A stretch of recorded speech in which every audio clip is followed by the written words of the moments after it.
Welcome back everyone to more Polar Night. It is quite chilly, I believe, in the United States. Well, not in everywhere, but I don't know. I don't know. I'm in the Philippines, so it's pretty tropical here. Doesn't freaking snow. It's either hot or it's kind of chilly wind. That's it. No snow. Rain, maybe? Yeah. Going back to the game. Also, thank you for subscribing, liking, whatever, clicking on this video. Let's see what happens here. Clearly, there was an option to just bounce the fuck out. I don't know how that ending would work or how that would have transpired or expounded upon. But hey, that is another thing to take note when this game gets fully developed or finished. Going back to it, we've now taken the route of going all in. Balls to the walls. Doesn't matter if this ship is clearly about to sink. We're somewhere in the Arctic with ice islands and mountains. My god, what's gonna happen? Okay, let's see. Whoever this he was, Joseph was not fond of him. And who is he? There was a brief cry and the sounds of muffled sobbing. There was only an audible murmuring, so as I assumed Joseph comforted June. Could be the captain. Who the fuck is the captain? I forgot. We've never... Was he introduced? Could be. I have to check back to the first episode. My mouth was dry and my heart raced. There really was something going on, and now it trapped us all on this thing. Should I tell someone? Would anyone believe me? It'd be my word against Joseph and June, and really, what would I be accusing them of? All I could say for sure is that they were both up to something, and it sounded like they were doing it to screw over some unknown guy. Motion from the room made my heart skip a beat, and I quickly slipped back towards the stairs, just as the door opened, bathing the spot where I'd been stood moments before in light. I don't think I'd ever climbed stairs so quickly in my life. I'd made it to my door a second before I heard June reach the top of the stairs. Thankfully, I not turned on my bedroom light. I closed the door as quiet as I could and waited, my ear against the wood. Rapid footsteps approached and I felt my heart leap into my throat. They stopped. Fuck, I'd been caught. She spotted me. She was going to knock, demanded I explain. A soft whimper and sniff followed by a sharp inhale. The sounds of rustling clothes as though she were fixing her clothing. Then the footsteps continued, fading until there was only silence again. Wait, what did I double... Oh no. I turned, leaning my back against the door. My thoughts raced. Maybe I could change my mind, tell the others I'd had enough. It would be hard on Gail and Stefan. I had no idea what June and Joseph were up to, but Joseph clearly had a grudge against someone and June was involved. And the rest of us were caught up in his pissing match in the worst possible place. The morning was going to be fantastic. Another bout of Sharif shouting, Tabby complaining, and maybe even Rufus and Joseph butting heads. Who could I tell about this? I didn't know who this he that Joseph was referring to could be, and I didn't want to get involved. What if I tipped off whoever Joseph was feuding with? Morning? This could wait till morning. Did he even sleep, my man? I continued to silently grumble to myself as I flicked the light on and pulled the fresh sheets from the cupboard. I threw the old stuff in a corner. I could deal with laundry in the morning. It had cooled right down with the porthole open, so I closed it again so I didn't freeze. No sooner had I finished making the bed, I flopped down and gave a groan of frustration. If I'd known this trip would be such a clusterfuck. But then I reached for my phone and once again gazed sadly at Mom's text. Guilt threatened to overwhelm me, but this time I remembered my decision. Against all odds, I've decided to continue. For her. As much as it hurt me to know she must be beside herself with worry, I took some small comfort in that. I sat it back down, resolving to prioritize above all else getting into contact to reassure her I was fine. Did we message her or something? I closed my eyes, feeling a small measure of optimism. The sounds of ice bumping and scraping the hull was unsettling. It was sporadic, mostly seemed to come from my side of the ship. I remembered seeing what appeared to be land of some kind last I'd looked out the porthole. Maybe we were navigating around an island or something? Being close to land did settle my nerves a bit whenever a particularly loud ice impact sent a chill through me. What was it Stefan had said?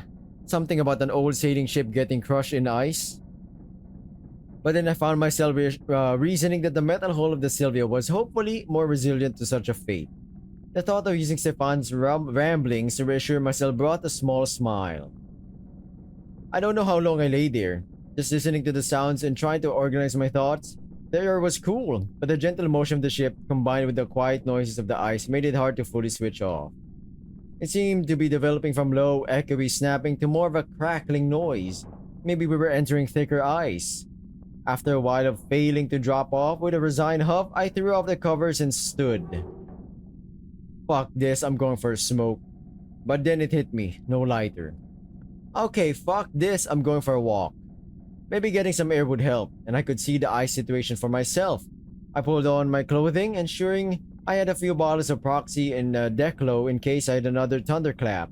My smokes were in my pocket as per usual, even without a lighter. It was automatic, like making sure I had my phone, wallet, or keys. Zipping my jacket up, zip. I listened for sounds in the corridor for a moment to ensure I wouldn't run into anyone before making my way to the deck. The snow crunched underfoot as I made my way to the side. My hand moved on its own to my pocket, and I was halfway to pulling a smoke from the pack with my teeth when I remembered my missing lighter. I never really realized just how ingrained the habit was. My heart picked up and my nerves frayed, especially at the prospect of my Elsorn going missing. Maybe I could convince some of the others to help me search tomorrow. Maybe. With a heavy sigh, I leaned on the bulwark and gazed out toward the rising dark, snow-capped peaks looming out of what looked like an incoming blizzard. Another batch of bad weather. I wish Sheriff had picked a better time of year for this expedition. That's what also pissed me off. I was like, maybe he could have picked out a time where calmer waters. Not waters where there's blizzards and storms rounding about or something. I didn't know what to make of this stuff with Joseph. My suspicion about the breakers being deliberately screwed up seemed to be on the money. It was while I was pondering how to react when I saw it. Subtle at first, but then the smell hit. Acrid, cloying, and foul. The scent hit the back of my throat and burned my nose, triggering a wrenching cough. Puffs of smoke were escaping from somewhere beneath me from the portholes. I glanced down over the side and felt my heart stop. Oily black. Oh my god, no! No, you're fucking kidding me. The engine. Oil. Something is burning. Oily black fumes were pouring out of a porthole as I watched with dawning horror. The smoke intensified and was joined by plumes billowing from a second, then third porthole. What if June was the one who stole our lighter, and now we're gonna get blamed? Fuck. Just as I spun my heel to run inside, a figure skidded out of the door from the lounge. Garrett! Dana, there's fire, smoke! I know, stay here, do not go back inside. She tossed a life jacket at me and turned back. If anyone else shows up, tell them to stay right there. I need to find the captain and warn the others. Before I could protest, she dashed back inside. My mouth was dry and my hand shook. I fumbled with the jacket, trying to put it on over my bulky coat. I coughed again as the wind blew the smoke back into my face. I couldn't stay here. It felt like the fire was right under my feet. My eyes stung and I glanced back towards the rear. It seemed like it was clear that way. There was an ear-piercing scream coming from somewhere beneath me. People below decks, struggling to escape. I couldn't just stay here. I could grab a fire extinguisher, try to help others escape. Then I heard the sound of something popping beneath me, like a cork, followed by a loud hissing noise. Oh no, I realized I needed to be anywhere but where I was currently standing. Yup, it's about to pop, my man. But by the time I'd started to run, a bright flash blinded me. Everything glowed orange, scorching me and lifting me off my feet. Oh my god, we're dead. Never mind then, I was about to say. How are we even gonna get back home, huh? The moment I hit the water, it felt like I'd been slammed into concrete. I gasped, instantly inhaling water. The cold was indescribable. My muscles instantly seized, and for a moment, my body couldn't move. My mind couldn't comprehend the sensation. The body would go in shock when a sudden, abrupt change of temperature. I'm not even kidding. Then if I recall, what you do in this scenario is breathe. You're gonna have to force yourself to breathe, to calm yourself down, to balance that temperature, whatever possible means you can try until, while also trying to find land or get yourself dry. Alright? Then my lungs burned and I choked. Thrashing around as I tried to figure out which way was up. I tried to breathe, my brain refusing to accept I was underwater, and I only got another lungful of frigid ocean water. I'd expelled all the air in my lungs from my scream as the explosion threw me overboard. All I had was salt water choking me. My whole body was sluggish despite my panic. Nothing could ever have prepared me for this utter. Who would expect the fucking ship explode? I finally managed to orient myself. A deep orange glow pointed me to the surface, the fire. I gurgled, feeling like a lead weight was pulling me down. My clothing meant for protection from the elements was the absolute worst thing I could be wearing at this moment. I drove myself upwards, thrashing, flailing, desperate. I broke the surface, trying to suck down precious air. I almost threw up as I choked, spilling water from my lungs as I thrashed and flailed. Ugh, help! I took 2 full breaths to expel the water, and have never taken a breath in my life more glorious than the inrush of air that followed. I struggled, trying to orient myself. Where was the Sylvia? The cold was like a million knives digging into me. My clothes might as well have been an anchor dragging me under the surface. I tried to remember what had June said. Don't panic. Get into a stable floating position. I'd not managed to get my life jacket on, and without it, floating was utterly laughable. And as for not panicking, well, to float in these waters, you'd have to take in a breath, a gulp of air. But then again, he's thrashing. The body's freezing up. I don't know. I tried to tread water, pawing at the icy ocean. My limbs felt tight, my chest constricted, and my legs like they were moving through. What the fuck is this word? Oh my god! Whip out Google. Trickle. That's food. Pronounce this shit, ho. Trickle.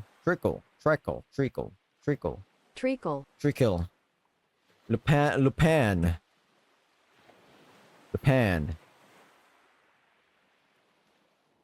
It's Lupin, right? Whatever you may get wrong, stay tuned. Lupin. That's Lupin. You're fucking kidding me. It's Lupin. I guess Google was kind of correct. Treacle. I screamed and yelled, choking as gobfuls of water splashed into my mouth, and I frantically tried to keep my head above the water. Oh my god, Garrett is dying, man. I don't like this. He needs to survive. He's the most like down. It's pretty normal. He's got traumatic. You know what? I'm down with it. Let's go. Ride or die with Garrett. My one mercy was that the ocean was relatively calm, and it gave me enough visibility to spy an expanse of white nearby. Ice. I had no idea if it was thick enough to support my weight, but I no longer cared. I started to weakly paddle towards it. For those who want to know, you don't want to be standing when you're assuming it's thin ice. You want to just literally... I know it's gonna be fucking cold and whatnot, but you're gonna have to like crawl. You know, bear crawl. Or if possible, waddle. Like, trying to do a snow angel, but, not with your back, but with your, up front. Do that and try to like glide or swim as if you're pushing yourself slightly, ever so slightly. Not when it comes to thin ice. I started to weakly paddle toward exactly. Every movement was agony. Each time I pawed in the water, I felt like my arms were trying to cut through tar. I just wanted to stop, to float, to sleep. Every breath I took was choked by water, splashing into my face. The ocean waves washed over and around me, and I couldn't tell if they were carrying me further away from the ice. My stroke slowed, my breathing labored, and my legs burned in agony. The cold alone was torture, the worst pain I'd ever experienced, more than even my thunderclaps. But then, when every ounce of warmth was sucked out of you, numbing your limbs, leaving you wandering if your arms and legs are even still there, all I wanted was to stop, close my eyes. Inch by inch, in constant suffering. The ice drew closer until, with all the strength I could muster, I reached for it and dug my stubby claws into it. The ice was just about chest level. Both my hands were planted on the ice surface, pulling my chest against the edge. All I needed now was to pull myself up and into the cold, but at least dry surface.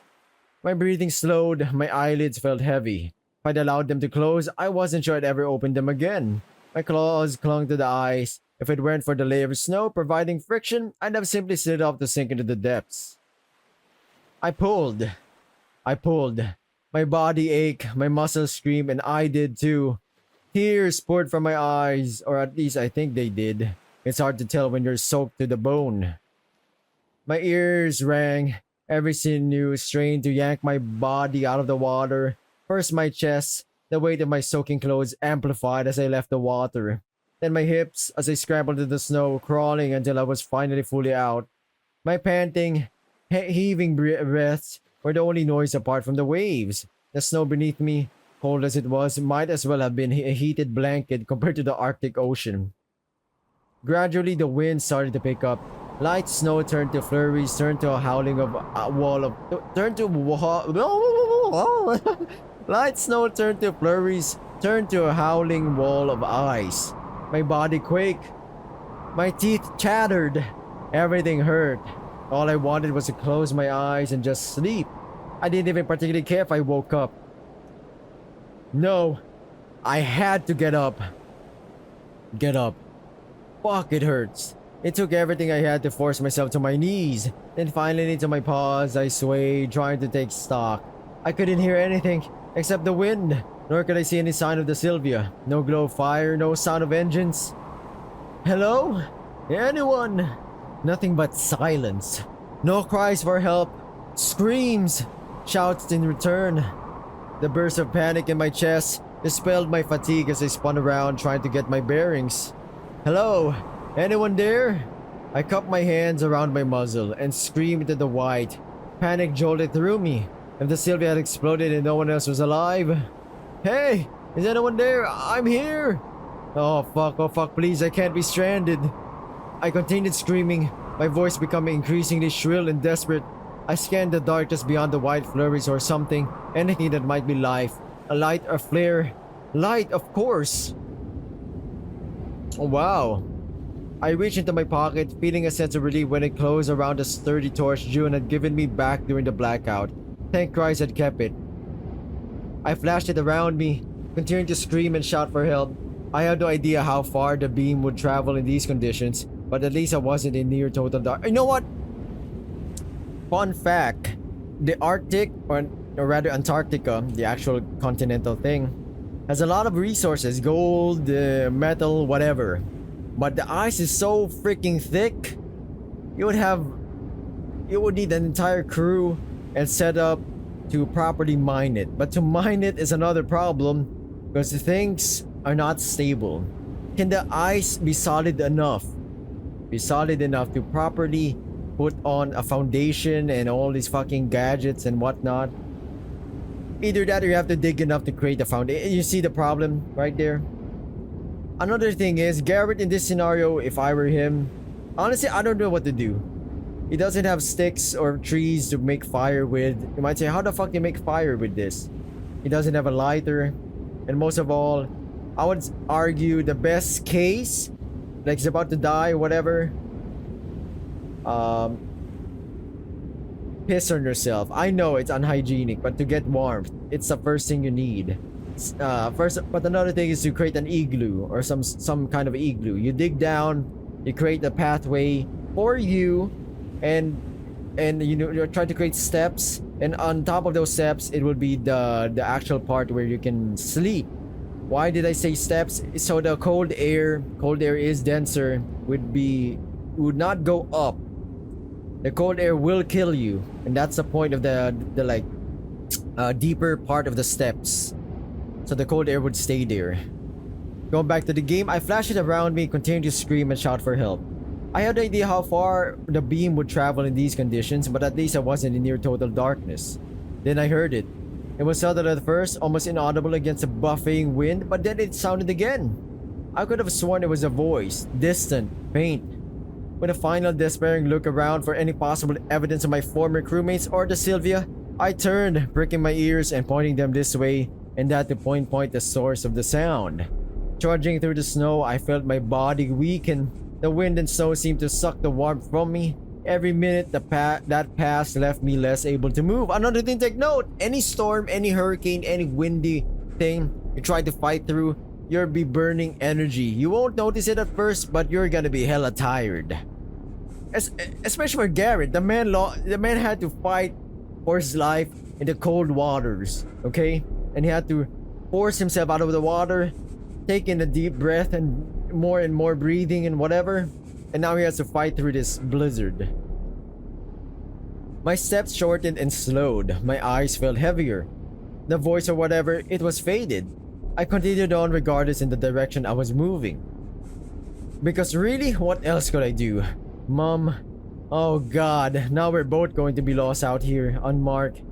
unburied, and mom passes unloved. One step, another. My hips and legs hurt, my paws were numb. How long had I been walking now? How far was I from where I'd started? Stupid. I couldn't have moved. Now, even if there was any survivors, they'd have no chance of finding me. Just when it felt like my knees were going to finally give, plunging me face first into the endless white, I heard another noise. Different from the first. It sounded big. I stopped in my tracks, straining my ears once more, trying to listen for it again. As I listened, the winds around me started to subside, the snow eased and my line of sight expanded, giving me a better view of my surroundings. Oh god.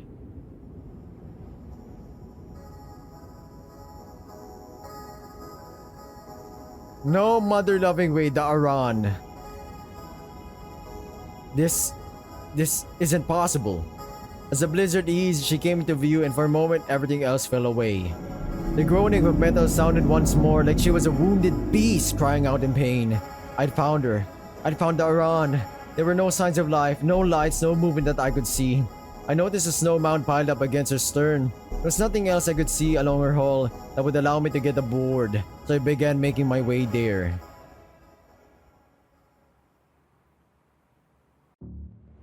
The snow mound wasn't easy to climb, but it had clearly had time to settle into a natural ramp.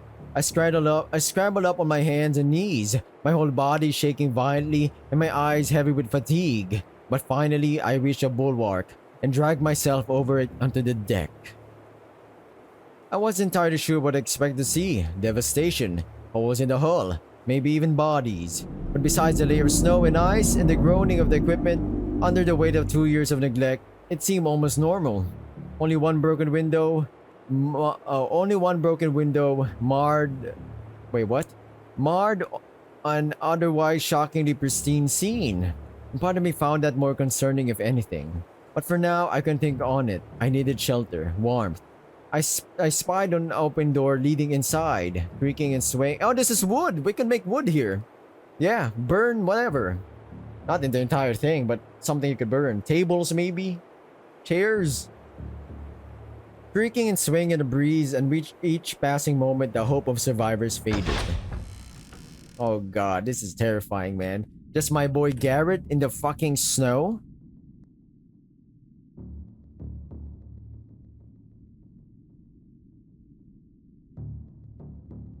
Once inside, I closed the door behind me, hoping to keep some of the frigid wind out. Hello? Is anyone here? Please, someone help me! Only the sound of the wind outside, the rattling of equipment, and the sounds of doors rhythmically slamming in the breeze answered me. I'd never felt so cold in my life. My nose felt like a lump of ice. My nose felt like a lump of ice. My paws were numb and my hands were tucked under my arms, hugging myself in the vain hope of warming myself. Okay, Garrett. First things first, on the realist? I'm kidding. Find warmth. But on a ship this huge, where would I even start looking? No power meant no central heating. My clothing felt like a lead weight on me. Soaked through as I was, my clothing was far more of a hindrance to getting warm at this point. I started to strip, my hands barely able to unlace my boots or unzip my jacket. They were shaking so violently. Once naked, I tried to shake off what I could, while the ice-cold water wasn't directly sucking warmth from me anymore. Even the soft breeze inside the ship was enough to cause me to shiver. I needed alternative clothing, a blanket, or something. A ship this size must have a huge kitchen and probably gas stoves. If the crew had survived for a while, they might have gathered supplies in a central place, like the mess hall or below decks. Ah! Oh no, it's his condition. No, not now. My eye burned first, forcing me to lean against the wall as I clamped my hand over it. My other fumbled in my sodden clothes from my pocket. Wait, where is it? I pulled out both bottles and squinted at them, tears welling up as the pain made me grit my teeth. Fuck. Neither's a proximethicane. They're both diclofenac. Oh, he did. Oh no, he needed two different things. Oh no, my heart dropped. I must have picked up 2 bottles of the Declo by accident. With an angry snort, I shoved one back in my pocket, then unscrewed the other, forced my eye open and squeezed. The cold of the liquid, no doubt even cooler on account of being soaked in frigid seawater, soothed the pain on contact, but my eyes still burned. I'd have no choice but to wait for it to kick in. Squinting through the pain, I scanned for signs, maps, or directions to somewhere that could hold something useful. The walls were a mess of warnings, notices, signage about hard hats or hazards, but I did find directions, mess hall and hospital. I continued a bit further and saw a set of icy-looking steps leading down to pitch darkness. The stairs were barely wide enough for two people. At the bottom, my light caught a sign on the wall. Engine room. Clothes, I needed clothes. And even those three possibilities, the hospital seemed like the best shot. True. Even if I could only find blankets, it was better than nothing. The hospital was fortunately signposted pretty heavily. I had to climb a set of icy steps to reach it, my paws nearly sliding out from under me. I clung to the handrail for dear life as I made my way up. On my way, I continued to call out. Only the soft wail of the wind blowing through the interior answered me. When I arrived, the door was plain and unassuming, but was marked with a green cross. In hospital. Just before I gripped the handle, a thought struck me. Gail, Tabby, their mom was the ship's doctor. What if I found her? Nah, man, based from the intro, they're dead. Something got them. Must be a polar bear, I don't fucking know. I hadn't found any other bodies so far, but that was no guarantee. Besides, I couldn't think of many places on board where I'd be more likely to find dead people. I closed my eyes, took a deep breath, and let myself in. Is anyone there? Nothing, of course. Next to the door was a desk with old faded papers scattered on them. A PC, its screen covered with a layer of frost, stood silently. Beyond the desk was a set of disheveled beds. Fortunately, they were empty. I sat my soaked clothes into a nearby table and started pulling blankets off the nearby bed. They were chilly but dry. I wrapped one tightly around my shoulders, another around my waist like an absurd skirt. Already I felt a little better. With the intense chill softened by the blankets, I felt more able to look around. I stepped carefully around the desk, examining some of the papers strewn around, but most of them had deteriorated too much to be legible. In all honesty, I didn't really know what I'd expected. Bodies, maybe? The total lack of any signs of the crew was gnawing at me. There were a few shelves and some fridges full of drugs and medicines. I wondered if they'd have any proxy. It was a long shot, but my stinging eye decided for me that it was at least worth a look. I tried the fridges first, but I was quickly overwhelmed by an onslaught of unfamiliar drug names. When I examined the vials, a lot of them were misted with frost. The clear liquid was seemingly unchanged. With increasing frustration, I checked each vial, bringing it up to my torch before sliding it back. No proxy, just lots of drugs that I had no idea the purpose of. This was a waste of time. I cursed and staggered back, pressing my back against the wall to try and stay upright. How much time had I wasted? I needed a heat source, my eye could wait. But I was still confused at the lack of any presence on board. Did they evacuate? If so, where? I glanced at the desk with a computer, stacks of papers strewn across the desk. Amongst the ruined paper notes, one piece caught my eye. The one piece? It was better preserved than the rest, although still mostly obscured by damp, and the ink had faded or smudged beyond legibility. I gently scooped it up, afraid it would turn to mush in my hands. It was handwritten. Faded, but parts were still legible. Staff are, with increasing regularity, shifts are often operating at reduced, much as half strength. I informed Dixon that my staff are overworked as it is, but she insisted we continue with the agreed upon plan. Assuming the situation does not worsen, which we have enough chlorpromazine and to last another 6 weeks. Diazepam is nearly exhausted, and I would strongly object to the widespread use of flunitrazepam, particularly due to its potential for abuse. Require contact with mainland to discuss possible causes, but I am lodging a formal complaint about Captain McGregor's insistence on continuing despite morale is hard enough to maintain without stalking the corridors and shouting.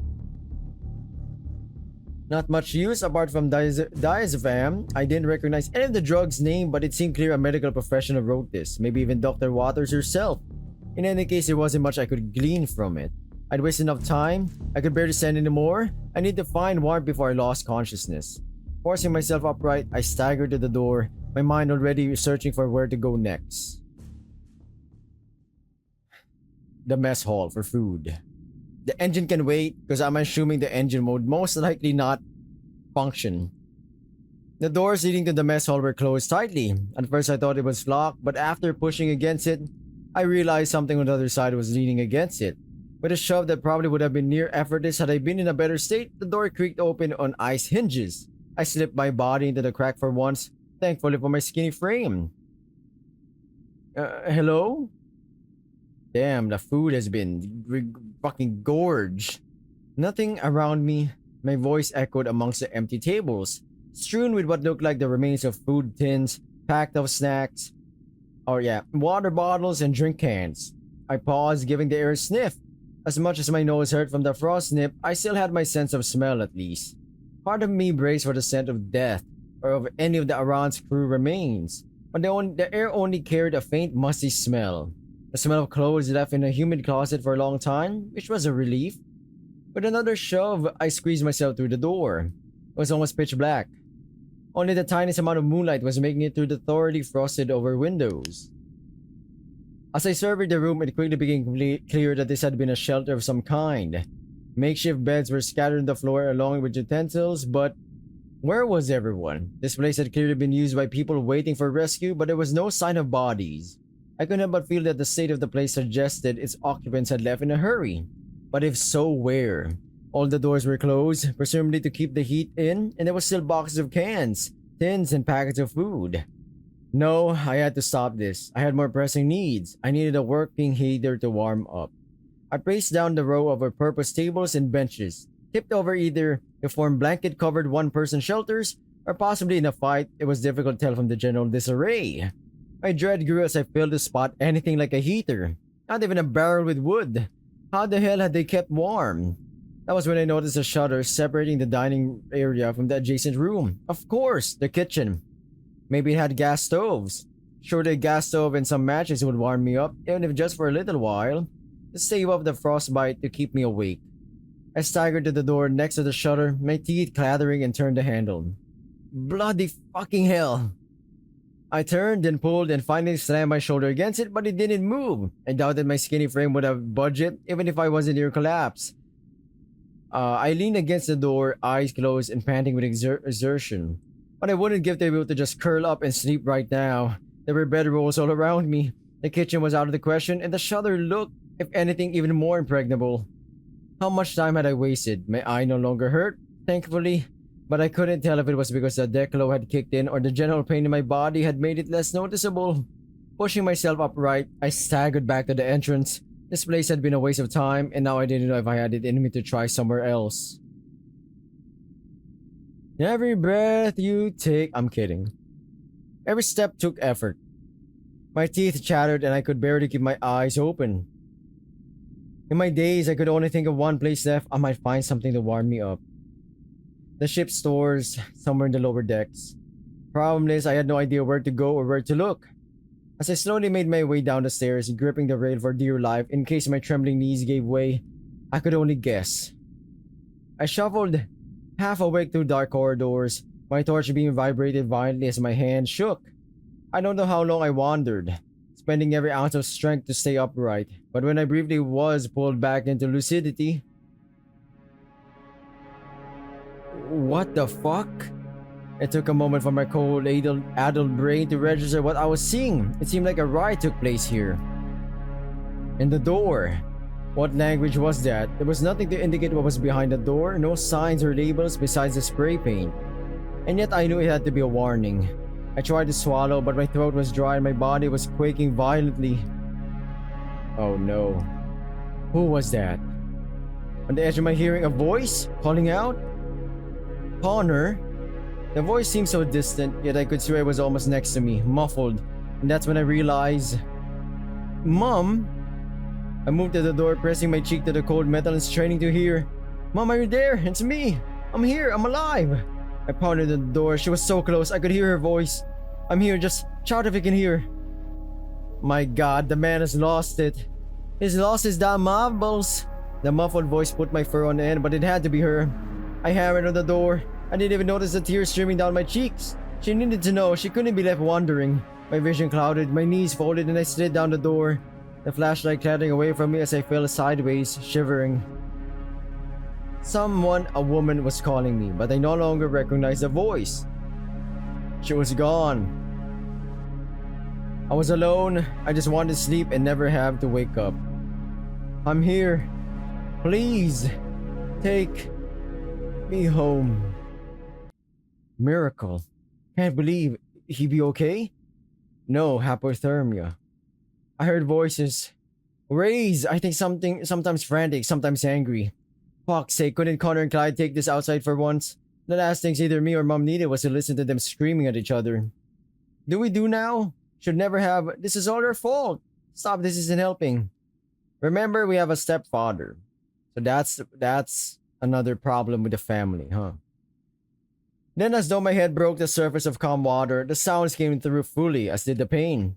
My very bones ached. My skin felt like it was scalded, like a million needles were poking me. My nose felt like a burning lump of coal. The combined pain forced a soft groan from my chest, and the voices quickly stopped for a moment. Garrett, you're awake! I forced open my bleary eyes. My one good eye took a moment to focus on the figure hovering over me. It was unusually dark, with warm flickering light. Garrett, can you hear me? Can you talk? I tried to speak, but all I could manage was another soft moan. Finally, I could see the figure clearly. I didn't know you were lying. Jesus! I was about to lose my mind, but I'm not even kidding, Sleepy. I was like, don't tell me this is one of the series where Garrett is now all alone. He has to fight the hallucinations, madness, and even then the blizzard, the blistering cold. I was about to Alt F4, man. I'm not even joking. My boy Garrett.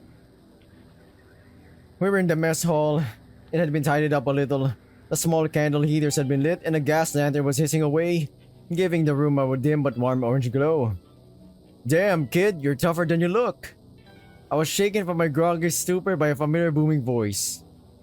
Dana moved into my field of vision, beside Gail, giving me a surprisingly warm smile coming from her.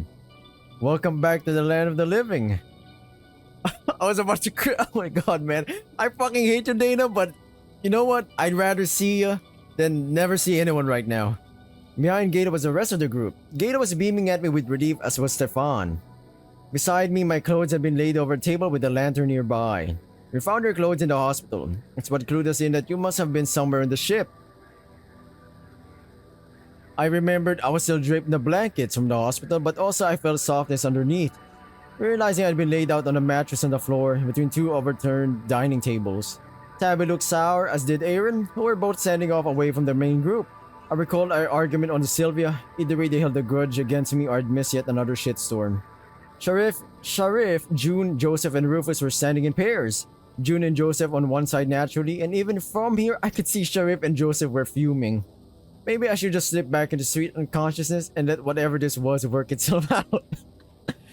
Man, I was gonna be like, if your guys gonna fight, I'd rather be knocked out. That's my boy Garrett. He's a survivor, my man. It's good to see you survive as well, Garrett. If I may ask. No, you may not. He needs rest. Give him a break, will ya? He nearly died. I nearly died? It seemed whatever tension in the room was momentarily lifted as they crowded closer. Slowly, I forced myself to my paws. Ignoring the protest of Gale, Dana offered me an arm and held me up. How did you find your way here? We thought you'd been killed in the Sylvia explosion. I don't know. I got lost in the blizzard, then it just cleared up. How did I get here, now that I thought about it? I'd heard something. Had someone called out to me? But it was no use. The more I tried to recall, the further away the memories drifted, like my fingers were brushing the edge of something floating on water. The more I reached for it, the more I pushed it away. As did we. It seems the blizzard dissipating saved all of us. Look, as much as I'd love to go over what we've already been through. Whoa, don't be gritting me now. Whoa, don't be gritting me. I literally just woke up. His tone was sharp, impatient, his eyes met mine, and I caught a brief glint of something unpleasant. But we still need to decide how to deal with this situation. The tension from before came back with a vengeance. Even Rufus and Dana, not normally the ones to shy from confrontation, looked uncomfortable. And we need to figure out how we got in this mess. I cringed, expecting her to look at me, but her eyes were firmly on Joseph. Enough, Tabby. This is no time to start throwing around blame. It's the perfect fucking time. I told you all that fucking shit was a death trap, and now look where we are. I'll be honest. Okay. We had a saboteur. That's my theory. Clearly, someone's among us. Sussy. Very sussy. Sussy was he? Second, assuming there was no saboteur and that shit was about to fucking explode, we would have been somewhere either way. You think that thing would have made it back in one piece? I don't think so. Tabby, I'm so... Shut up, I don't want to hear an excuse from either of you. Did you even get the fucking radio working again before the ship went down? Damn. An awful silence settled. Even Joseph seemed taken. Who is the captain? Well, I shuddered. I heard that tone before when it squared up to Sharif. The captain would have gotten the message off, I'm sure. He didn't answer her question. Like others, Gale and Dana excluded now pressed around them. Cold, accusing glares, forcing the pair to take a step backward. It was my responsibility. I will take blame. No, it wasn't. You did. It was my responsibility. His tone turned sharp, shooting June a look. That's swell, but you still ain't answered her god fucking damn question. Did you get the radio fixed, yes or no? Guys, I croaked, struggling to stay on my feet, but they didn't budge. I made to move towards them, but Dana put an arm out, meeting my gaze. She gave me a firm shake of her head. Dana's correct. I'll be like, Garrett, you don't want to be in the middle of this. Let's say somebody took a punch, you took it. You just literally got... You almost died, my man. I'm not even joking. You were the one who... They were clearly able to get to a lifeboat or whatever. Garrett, on the other hand, fucking flew straight to the ocean. Most people would die. You know why? It's not like he dove to the cold waters. He got laid out flat. That should be like concrete. It's amazing he's alive, honestly speaking. Gay looked back and forth, frantic, but Dana gave her a hard stare. It seemed she wanted an answer to the question too. No. Well, the silence that followed was thick enough to cut. The mutinous glare sent a chill through me worse than any blizzard. So what you are saying? Sheriff spoke slowly, carefully, but I'd heard enough of his tone to know he was seething. Is that not only have we not sent any distress message, but since GPS was down for hours before she sank, any rescue sent could be miles off the Sylvia's actual last position, am I correct? Joseph met his stare evenly. Not for the first time did I envy his steel nerves. If he was afraid, he hid it well. Yes. Damn. So, now what? I blurted it out without really thinking, but it seemed to pop the bubble of tension that had been building a little. Well, I would suggest we locate as many supplies as we can. Food and water, matches, fuel. Now wait a second there. Who put you in charge? In case you ain't been paying attention, we're not on your goddamn expedition anymore. I was about to say to Rufus, my man is just throwing suggestions. Okay? He didn't say, I got this, guys. Oh yeah, another thing. Doesn't anyone find it convenient that we just happened to stumble on the Arran? I have no idea what you... His normally cool and controlled aura slipped as he glanced around at the hostile gazes. I told you guys he was up to something. I didn't believe that it was just an alternative route bullshit from the start. We set off on this new route of yours and bam! We sailed right into Arran. Coincidence? I told all of you the route was a likely course. I explained all of this to you. Do you seriously believe it's extraordinary that... Wait a minute. Wait a minute, everyone. You hear that weird noise? Everyone just calm down. This isn't helping. She's right. We need to work together. This ship might be a ghost ship. That's my third theory.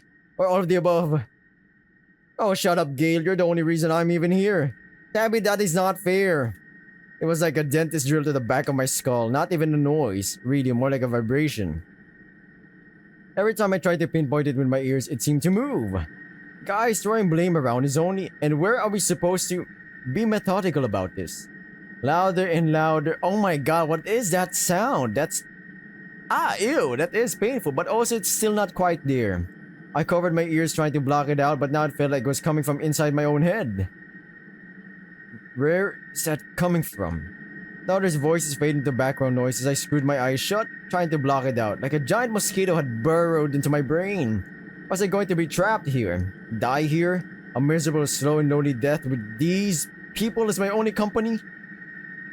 Mom, she'd be completely alone. I just wanted someone to take me home. God, what is that fucking noise? Shit. I opened my eyes and looked at the others who had stopped bickering to stare at me with a mixture of concern and disturbed looks. Garrett? Alright, she moved closer, placing a hand on my shoulder. I'm sorry, can anyone else hear that? And then I realized it was gone. Whatever noise had been there.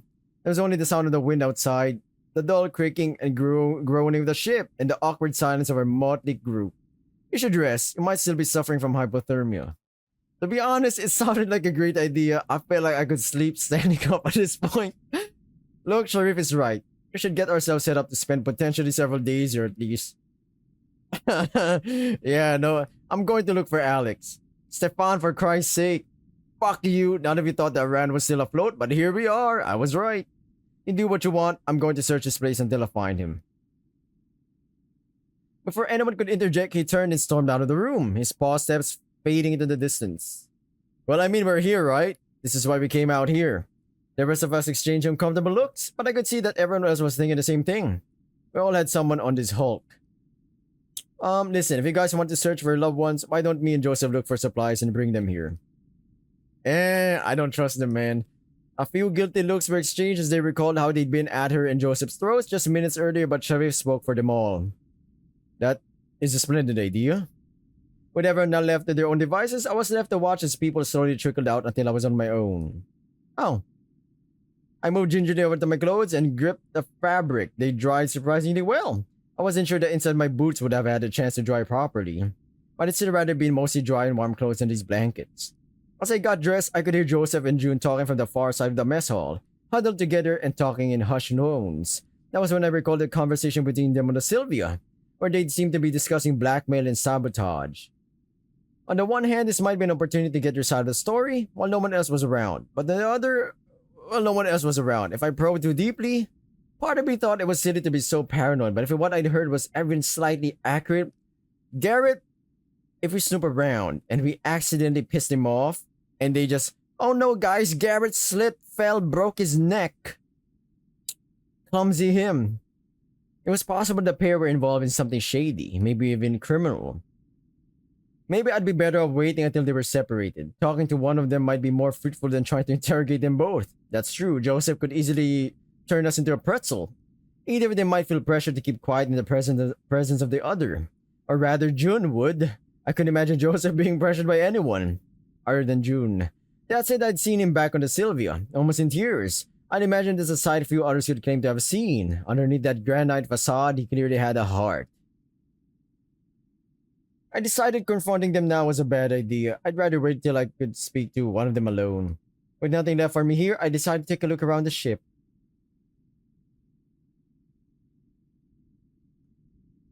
The bridge. Let's go top down. As I approached the door to the bridge, I could hear murmuring. The door had a small window that had been shattered, leaving broken glass scattered all over the floor. As my boots crunched the glass, the murmuring stopped. I pushed the door open and saw two pairs of accusing eyes glaring back at me. Well, oh perfect, Arran and Tabby, exactly who I wanted to see right now. The bridge itself looked wrecked. Everything was damaged as far as I could tell, but not from neglect or the elements. It looked like a fight had taken place. Each station had banks of instruments and computer screens, all now blank and silent. Layers of frost and ice had covered them, burying much of the devices. Another loud groan of metal. Up here, the metallic creaking felt louder than ever. I felt the vibrations in my very bones. It's no use, everything is smashed. I bristled at his accusatory tone, but said nothing. I really did not want to start a fight. Swallowing my pride, I made my way over to them, pausing as my boots once again crunched broken glass from the nearby consoles. They really did a number in this place. I don't think there's a single station that isn't totaled. Yeah, so I see.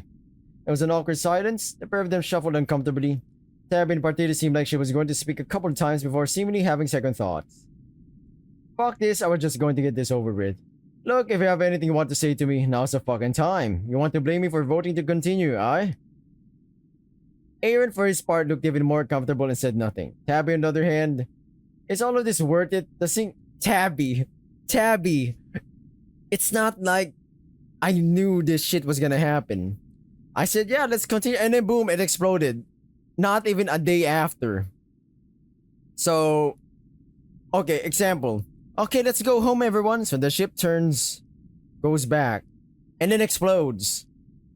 So we got a couple of options here. Either the ship is actually really faulty or someone is motherfucking sabotaging us. Somebody deliberately wanted us to die or something. Or some, you know, I don't, where's the captain even? Is he dead? Is all of this worth it? Does seeing all of this... I'm about to put you through... If I was a beef motherfucker right now, I'd snap you two in half. I'm kidding. She stretched her arms out, gesturing at the tomb-like command center. Another eerie groan from the ship punctuated her point. Help you sleep? Because I could have happily gone the rest of my life not seeing this place. That isn't fair. Do you think I wanted this to happen? Who cares about what you wanted? You saw the Sylvia. Hell, you probably had a better idea about what a fucking shit heap it was than any of us. Stefan, I can understand. He's fucking obsessed. But you hate your brother. I don't see... Don't. My tail curled and lips trembled as I struggled to continue a growl. Arran noticed and took a small step back. Tabby stood her ground, but she lapsed into silence, staring me down. After a pause, she turned and stormed off towards the bridge wing. I took a second to settle myself. My blood raced and my limbs trembled. And count to 3. Hold. So, we came up here to see if the radio worked. I blinked, suddenly remembering he was here. He still looked uneasy, watching me while his leg twitched. With a deep breath, I relaxed, rubbing my eyes. Yeah, that sounds like a good idea. Bad news is it's wrecked. Of course it was. Wrecked? Someone smashed the shit out of it. It wasn't an accident. That much I can tell you. So once again, somebody sabotaged the ship. Are you sure? Take a look for yourself. He led me toward the side room. His door had been smashed in. Its handle and lock were missing, leaving a ragged hole. The room itself was pretty cramped, and much like everywhere else, covered in a layer of frost. Snow had built up in piles in the corners of the room. Much of the room was taken up by banks of equipment. It looked pretty modern, at least, but if not for the massive chunks taken out of it. It was hard to see through the layer of snow, but I could make out pieces of the equipment on the floor. I gave a low whistle. See what I mean? It almost looks like someone went at it with an axe or something. Yeah, but why? We both stood and stared at it in silence for a while, pondering the ramifications. You know what? I just remembered. You're an electrical engineer, yeah? Think you could fix it? Electrician? I almost deal with wirings, fuses. I don't know, man. I could take a look, but I'm no miracle worker. But there's a chance. I don't know anything about radios. If there was a manual, or if someone knew more about them, I guess maybe Joseph would know about radios. I could ask him. Rufus is ex-army. He might. I gave him a look. Okay, yeah, maybe not Rufus. If I needed help fixing machine gun, maybe, but this strikes me as a little out of his wheelhouse. In any case, it's something to keep in mind. Besides, it needs powering. Batteries. All that are the mains, but I doubt the generator is in much better condition. Again, Joseph might know more. I think after the Sylvia, no one is going to be reassured with him having a hand in fixing anything. I can't argue with that, Arran.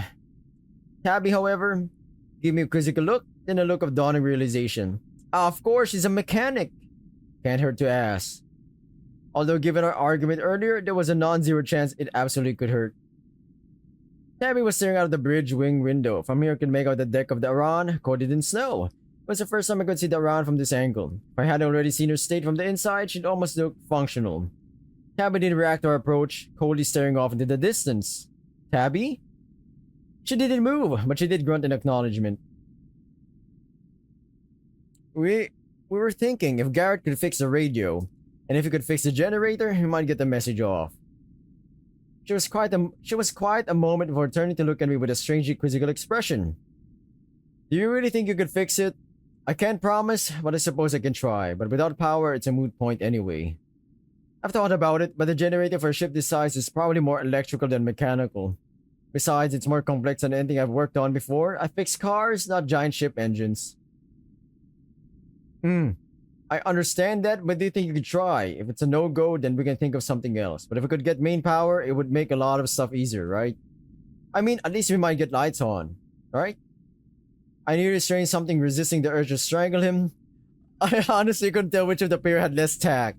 At least Tabby was deliberately an asshole. The scowl she gave him seemed to clue him in. What I meant to say, shut it, I'm scared of the dark, so Nash should be all in on going to the deepest, darkest part of the ship, crawling under the machines there, and fucking around with nothing but a flashlight. Isn't that what you're asking? Yikes. Aaron, I don't know, man. If you were by, you've fumbled the other side. We both exchanged looks. Maybe to either of us, with the right knowledge, would have been daunting. But for someone petrified with the dark, it was a nightmare scenario. I'm not asking you to do anything you don't want. I'm just asking if you'd be willing to try, that's all. I don't see a difference, Garrett. I don't see a difference. She looked away, hugging herself, scraping the floor with a hoof absently and biting her lip. I saw Aaron shift beside me and I gave him my best shut up look. I'll think about it, okay? No promises. I nodded, pleased to have at least gotten that much. With nothing left to do here, I gave both of them a curt nod and turned to the stairs leading back down. Cabins. I don't like this. Okay, I don't like the cabins. I think I want to go back up. The crew cabins were spread across 2 decks. Some looked normal, almost untouched by time. Others were trash. The doors smashed in or hanging off hinges while the contents of the room were in disarray. My stomach clenched as I realized Connor's cabin was somewhere here, the place he'd spent his final days. There were no names on any of the cabins, only numbers. I didn't even know where to start as I moved between the rows of doors, peeking to the open ones and being immediately put off by the mess within. It had been 9 years since I'd seen him. It had been 29 if I even found his body. Would I recognize it, even after 2 years? I felt nauseous just thinking about it. I saw what looked like dark stains on some of the walls, maybe old blood stains? It was hard to say. My nose couldn't detect anything, but then, after this long, dried blood would be undetectable by scent. I was shaken from my thoughts by the sound of something moving. My heart leapt into my throat. My heart leaped into my throat and I froze. Swallowing, I crept closer. I realized it was someone rifling through the drawers, the sounds of cupboards being opened and ransacked. I heard what sounded like a loud exhale. I carefully approached the door, preparing to look around. Yeah. Well, if it isn't the youngest of us, Stefan. The fuck, Garrett? Sorry. I pinched my nose, dabbing at my nostrils for signs of blood, and gave him a chagrined smile as he gazed up at me. First with a fierce look, but then he softened when he saw it was me. Okay, I'm convinced you're trying to scare me deliberately. I offered a hand and pulled him upright. Sorry, didn't mean it. I spoke thickly, pinching my nose.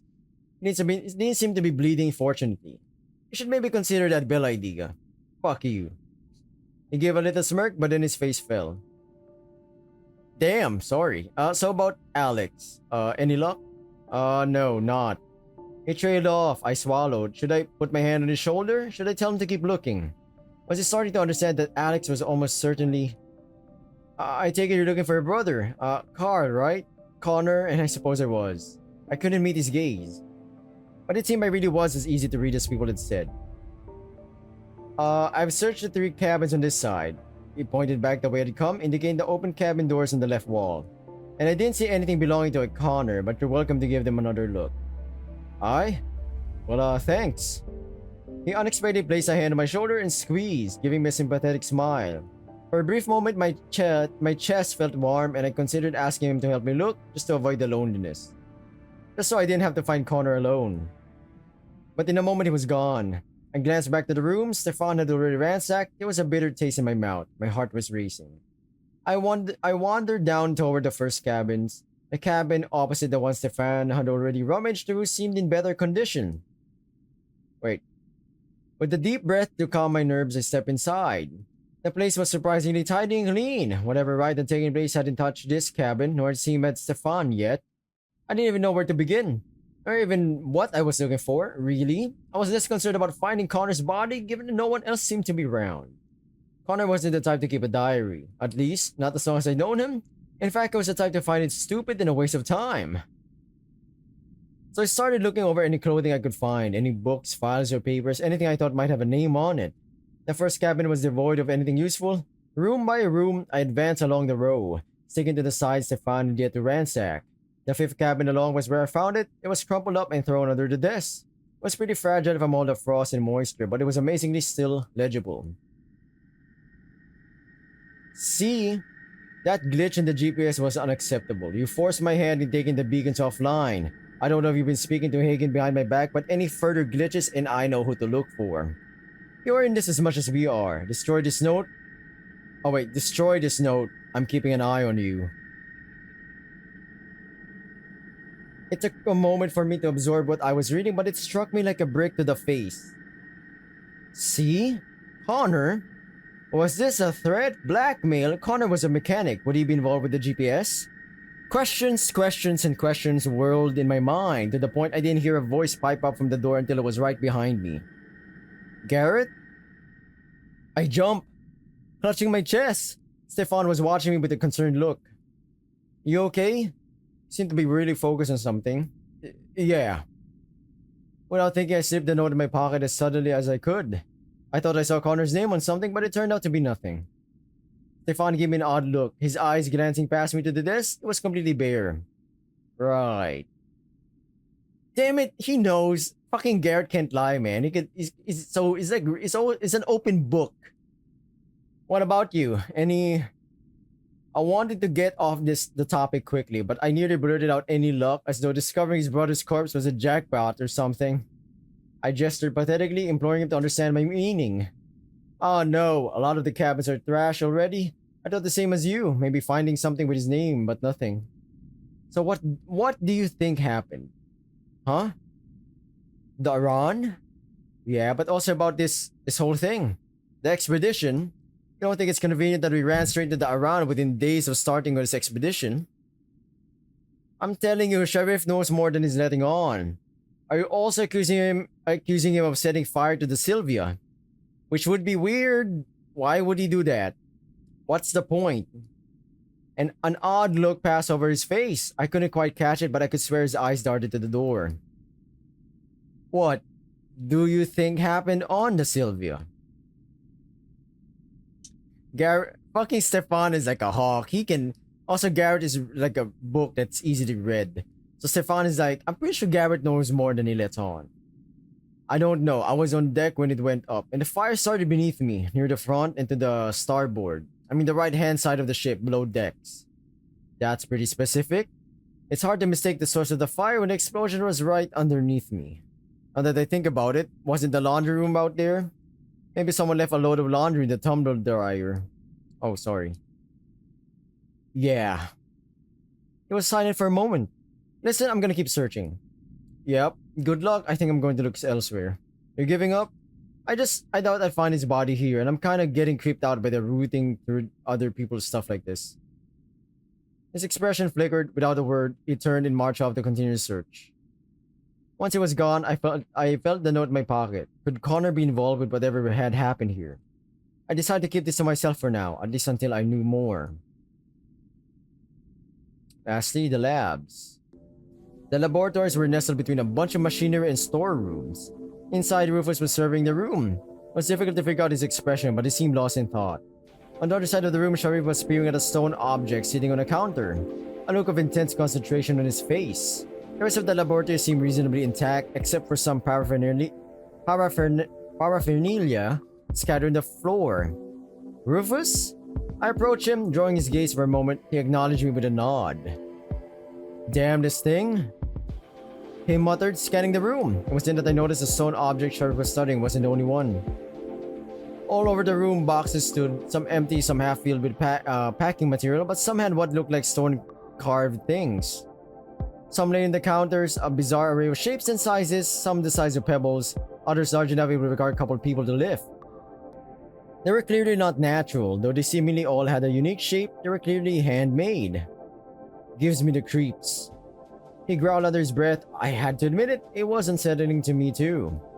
Any idea what these are? Not a one. All the sheriff seems to be into them. He jerked his head in his direction. It was odd seeing him like this. Even in the current situation, he struck me as someone who didn't scare easily. He was clearly keeping his distance, watching the carvings carefully. You okay? He didn't answer. His eyes were fixated to one of the carvings nearby. A large one, covered in faded symbols. Rufus? Oh, I'm fine. He never took his eyes off the sculpture, and he didn't add anything more. We stood in silence for a while. I could feel the discomfort radiating off him. Like he wanted to run or smash something, but he was resisting the urge. I won't lie, his clear discomfort was worsening my own. The stone objects were unsettling to look at. Okay, let's go to Sharif. I'm pretty sure he got something to say. He might even recognize some of these symbols. He was still peering closely at one of the stone objects, carefully brushing at its surface with a finger as he traced some etching on its stone. He seemed so focused that I almost decided against trying to get his attention, but he seemed to snap out of it when he saw me. Oh, Garrett, my apologies. I was distracted. It's fine, no worries. What is that? Ah, fascinating, isn't it? I don't recognize the symbols or script. It's possible it's an entirely new culture. I gave him an odd look. His excitement almost mirrored Stefan's when he was talking about aliens or whatever. Almost. See here? He beckoned me closer, suddenly getting away I couldn't have imagined him being. The script is like nothing I've seen before. But the symbols all seem to have common motifs. Worshipping, celebrating, placing of gifts. Worshipping who? I don't know, but each sculpture seems to focus on a different figure.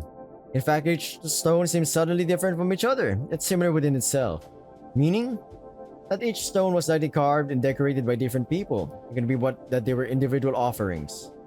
But you said they were all worshipping different things, right? Maybe different interpretations of the same god? Or perhaps a pantheon? What I wouldn't give for Hagen's notes. A loud throat clearing snapped him out of his excitement. Rufus was glaring at us from across the room, tapping a finger against his folded arms. Perhaps later. He gave a dainty cough, straightened his jacket, and I noticed he tried to conceal a shiver before walking back toward Rufus. Too convenient. Excuse me? You found a map that just so happened to lead us directly to the Arran? Now that you're here, you'll find this weird shit. He gestured to the stone objects around us. And you're like a kid in the candy store.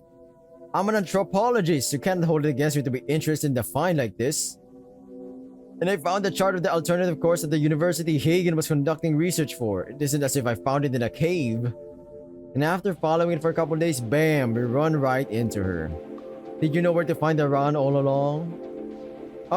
Are you accusing me of withholding information that could have saved the lives of people on this ship? I reckon there's just too many coincidences stacking up. Sharif bristled, unfolding his arms. His fists clenched by his sides, and I took an involuntary backward step, eyes darting back and forth between them. Then stop cowering behind insinuation and state what you believe. I am very much done listening to snide accusations. If you believe I have done something wrong, say it. Balls with this man. His voice was low, hissing. His eyes burning to Rufus. For his part, the deer simply met his gaze, but didn't unfold his arms. He seemed to consider his words for a moment. And without a word, Rufus huffed, turning slowly to unfold his arms and sauntered out of the room. Immediately a wave of relief washed over me. I glanced nervously at Sharif, expecting him to demand an answer or to offer a snide departing shot. Wait. But to my surprise, he simply glared. After Rufus was gone, he turned sharply and stormed out of another door leading to the opposite side of the ship. On the one hand, I was relieved they've not come to blows, but on the other hand, my heart sank at the realization that what little cooperation we'd had was looking shakier by the minute. As I turned to leave, something caught my eye. A piece of paper sitting on a nearby table, separate from the other pieces scattered haphazardly about. It was handwritten in a vaguely legible scrawl. Blair. Oh. Could you tell Hagen to stop coming down to the engineering decks without reason? We keep finding him lurking the accessways to the inner hull, scaring the shit out of my repair crews. He also hangs around like a weirdo, watching us work on the props and turbine and muttering to himself while giving us the creepiest look you can imagine. I'd asked the captain what word is, he's locked himself up in his cabin and using Dixon as his personal goon and errand girl. Out of professional courtesy, and cause I don't want blood in my hands, I'm giving you a chance to talk sense into him before I involve her. Hagen, Sharif's friend and mentor, also the leader of the expedition as I understood. Apparently he was a bit of an oddball. I pocketed the note. I wasn't really sure why. Maybe I could show it to Sharif, see what he thought of it. In any case, I wasn't up for spending a moment longer in this creepy fucking place. I turned and left through the same door Rufus had stormed out of. Lost for a purpose, I wandered through the frosted hallways, shining my torch on signs, notices, and doors.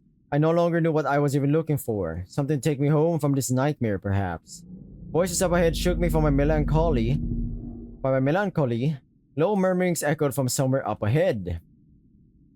As I got closer, I recognized Sharif and Dana's voices. The surroundings began to look familiar too as I realized where I was. This place. Instantly, I felt dread. The second the laboratory around those weird stones, last time I'd been here, I'd been at death's door. Garrett? She acknowledged me, arms folded as she stood beside Sharif who was studying the door. His expression, unlike before, was one of concern. This is where we found you unresponsive. You were fortunate, Garrett. Not everyone with the silver can claim the same. It's locked, although I think the big X and warnings on it could have told us that. Warnings? You know what they say? It says do not open and death inside in Norwegian. You understand Norwegian? Naturally, I learned it while studying with Tobias. Who? Professor Tobias Hagen. Apologies. I must not have said his first name to you. Whatever, what does it mean by death inside? Presumably hazardous materials, toxic, or perhaps radioactive. I mean, it's a big ship, so... Immediately, I took a step back and Dana flinched and backed away. I said perhaps, but the more likely possibility is that this could be where they stored any deceased crew. Seems like a pretty intense warning for dead bodies. Even in an environment like this, improperly stored cadavers can be hazardous. In any event, without a key, we can only speculate.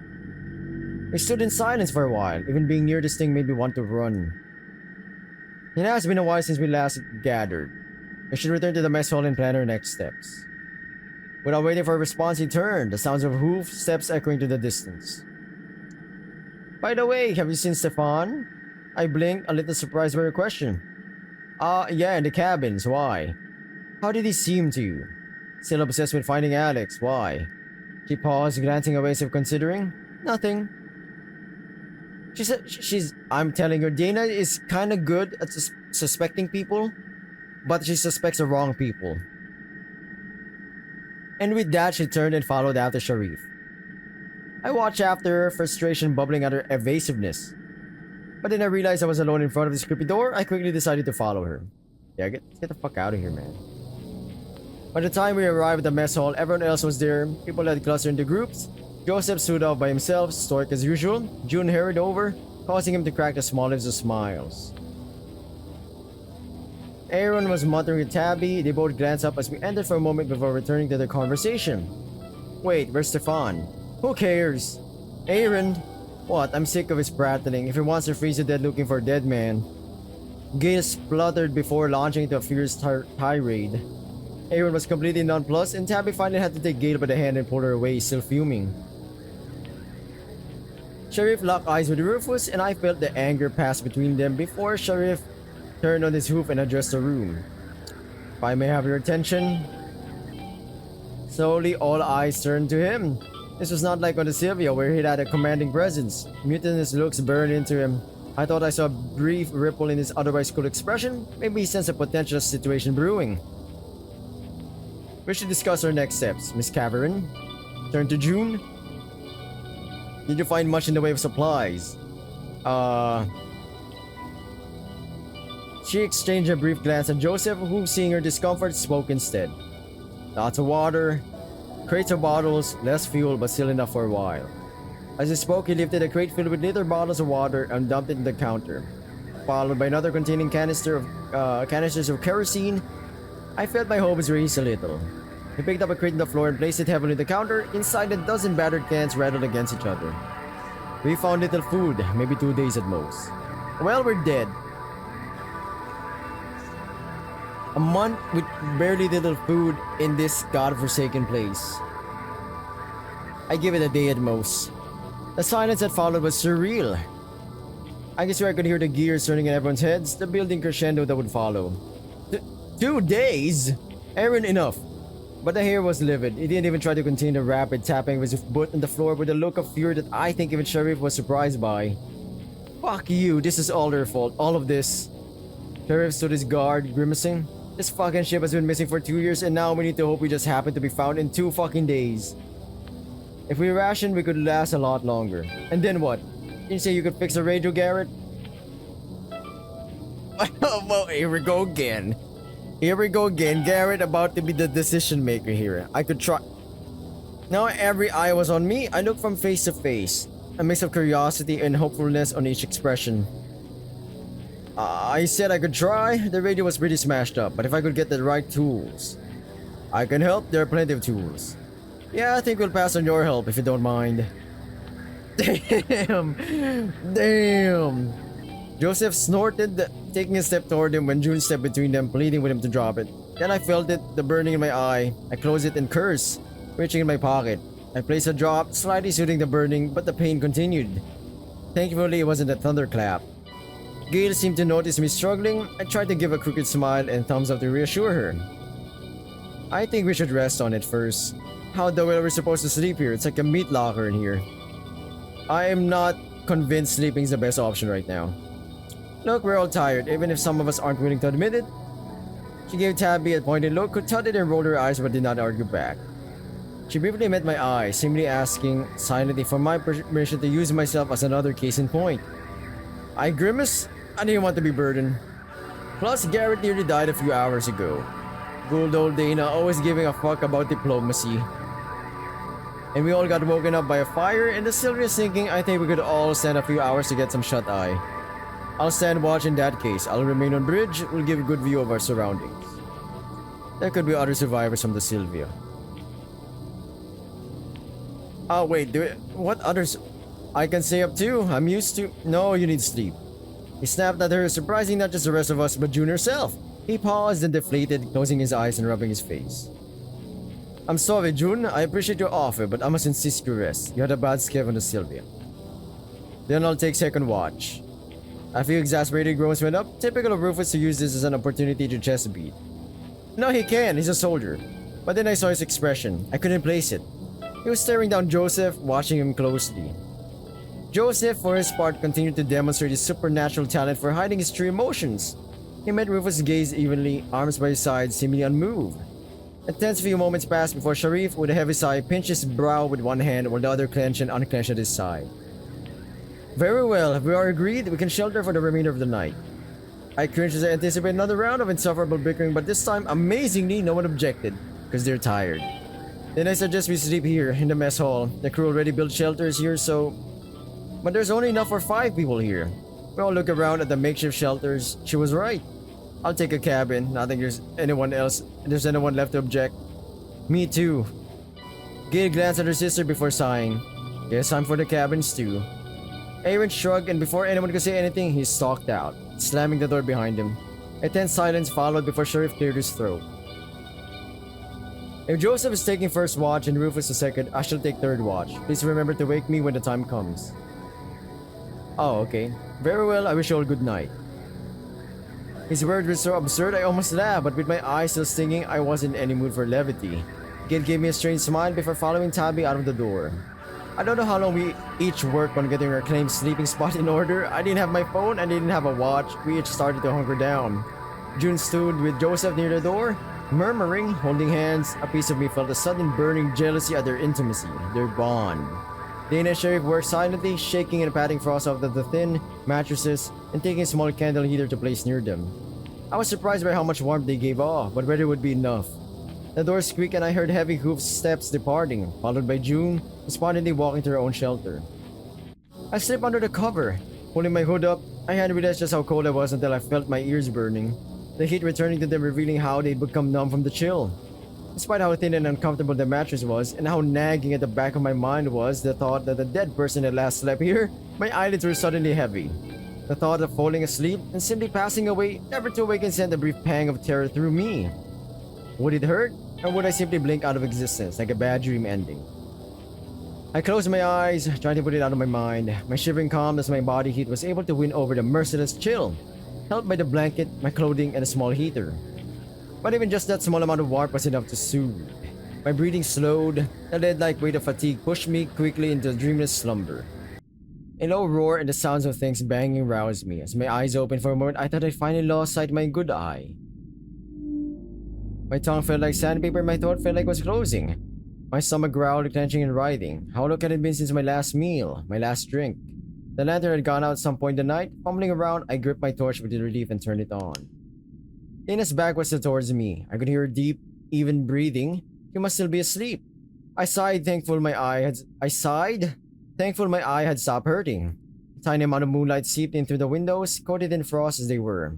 Another blizzard, at least a heavy wind, had started up. The sounds of things slamming and creaking were distant, but were unsettling nonetheless. My nose was frozen once more, and the cold had seeped through my flimsy blanket. I figured I should find some fuel for the lantern. My very bones ached as I forced myself upright. I slowly pushed myself to my paws, grabbing my empty lantern. My torchlight lit the room. I angled it away from Dana so as not to disturb her. Slowly, I made my way to the table where the food was. The lantern there had also gone out during the night, but it had given enough heat to thaw some of the water bottles. Without thinking, I pulled the bottle out of the crate and wrenched the top off, taking deep gulps. The icy cool water robbed me what little warmth I still had, but damn did it feel good. I nearly choked on small amounts of slushy ice. Evidently hadn't thawed entirely. I could feel it sitting in my stomach, chilling me. Parts of me felt a pang of guilt as I lowered the now drained bottle. The crate had a lot of water, but between 10 people, it might not last as long as it first seemed. The food crate held 14 cans, soups, meat, vegetables, and fruit. A decent variety I suppose, but with 14 cans between 10 people, even if we only ate half a can each, that was 2 days. Plus less than half a can each for day 3. I scanned the calorie labels and viewed them. Not insubstantial under normal circumstances, but these were the precise opposition of normal. In fact, in cold like this, I could only imagine we'd burn this much just trying to stay warm. That's true. Gail might know more about that. She did suggest rationing. My stomach protested again and tied itself in knots. As I saw the tin of processed meat, real meat, the only people here who would eat it was me, Dana, June, and Stefan. The tin had a ring bowl. I could open it, take a bite just to calm my stomach, make it easier to sleep. No. With gritted teeth, I put it back, a little harder than I should have. It took a few moments to steady myself. Tomorrow, when everyone wakes up, we can ration things, just a few hours. I chuckled darkly as my frame can attest I was no stranger to eating light. My lantern, it needed refilled, if only for a source of heat. As I reached for the kerosene, my torch beam swept across the shelters. That was when I noticed Rufus, Joseph, and Sharif, all 3 people who were supposed to take watch, are all missing. June was sleeping soundly at the far end of the room, and Dana hadn't steered. I thought Rufus was second watch and Sharif was the third. So why were all 3 missing? Putting my lantern down, I gripped my torch and swept the room, trying my best not to disturb the 2 women sleeping. No sign of them? Were they all on watch? My stomach did another flip, but not from hunger. I'd seen the way the 3 of them were nearly at each other's throats. Despite my exhaustion and gnawing hunger, I decided I need to search. The bridge was where they were supposed to stand watch. I pulled my hood up, cupped my muzzle in a hand, and breathed heavily to try and warm my nose and slip out through the door. It was hard to tell the time given the near constant darkness, and now more than ever I wish I'd had a watch. My hand grasped a pack of smokes, and as I started to pull it out, I remembered my missing lighter. My heart clenched at the thought of it sitting on the bottom of the ocean. I cursed loudly, not caring if anyone heard. I could light up with a lantern, I suppose, but the thought of Grandpa's lighter lost forever. Now in an even fouler mood, I shoved my hands back into my pockets and continued my way towards the bridge. There were several flights of stairs above me, and I was not looking forward to walking up icy steps. The stairs further away from exterior access points were generally less hazardous than those closer to the outside, but even a thin layer of frost could make for a poor footing. Each step I took up the narrow passage to the bridge felt heavier and heavier. Despite my thick, warm clothing, every movement I took felt like I was moving through tar. The unrelenting cold was a constant drain on my energy. Even pausing to catch my breath required effort. The icy chill hurt my throat and lungs. I really need to stop smoking. Finally, I arrived at the narrow stairs leading to the bridge. I couldn't hear anything except the wind. That reassured me at least that they weren't at each other's throats. My stomach growled loudly again as I pushed through the slightly ajar door. Hey, how's it going? Wait. Okay, this shit just got real. This shit just went from 100 to fucking, I don't know, man. Oh my god. The instant I stepped through the door, the stench of iron filled my nostrils and made me gag. I stared open-mouthed at the scene of devastation before me. Streaks of fresh blood stained the floor, the window, even the overturned seat. I tried to call out, but all that I could manage was a choked squeak. My blood felt like it had been replaced with ice. My eyes scanned the dark, crimson streaks, my torch beam slowly passing over them. My ears swiveled, trying to tune out the hammering of my heart. I didn't even know what I was listening for. Growls, paw steps, heavy breathing. I backed out. My torch beam swinging wildly back and forth. That was when I saw it. No! I let loose a scream of primal terror and turned, almost throwing myself down the steps. I sprinted as fast as my legs would carry me. I didn't even have a destination in mind initially, just away from there. I felt like my heart was going to burst in my chest.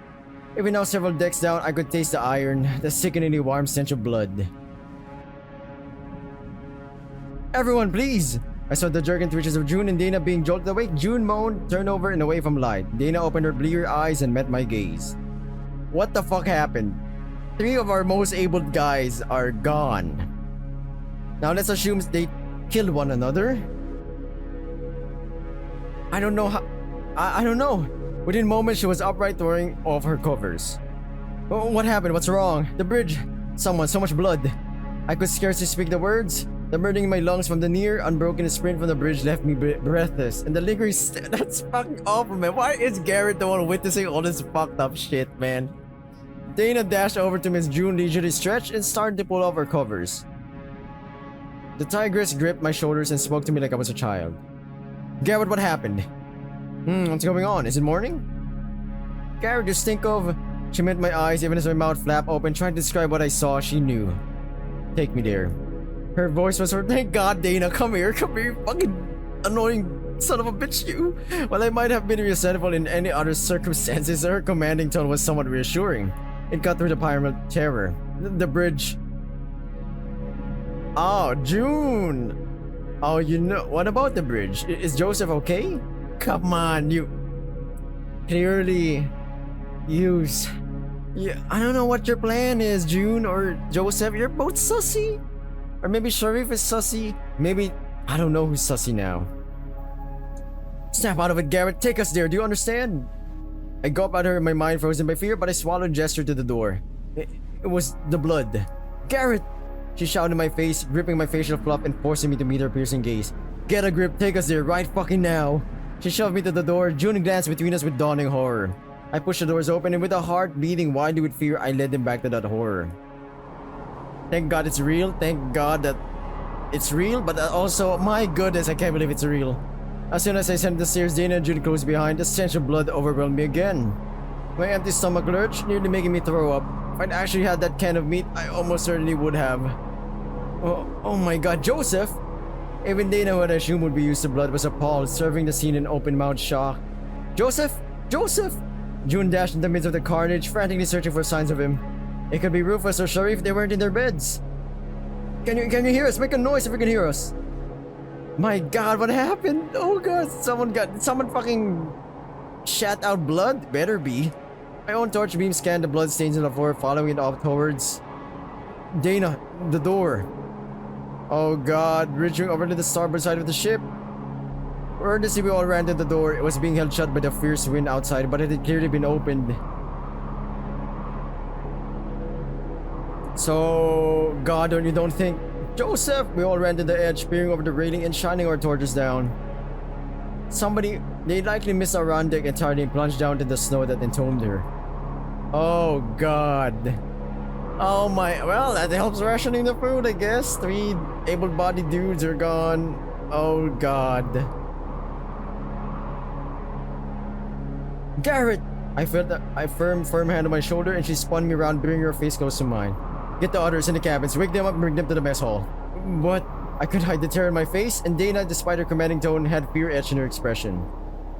I gulped, nodded, then turned and sprinted to the stairway for the second time that night.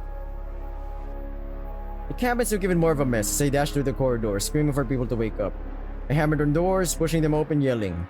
Stefan responded first. He'd apparently claimed a cabin for himself and appeared at the door, his alarmed expression not hiding the exhausted bags under his eyes. Then Gail and Tabby, the latter angrily demanding to know what was going on, and finally Arran. I ignored their protest and simply told him we had to get back to the mess hall. Surprisingly, they didn't argue. I didn't know if they saw my fear or perhaps thought we were being rescued.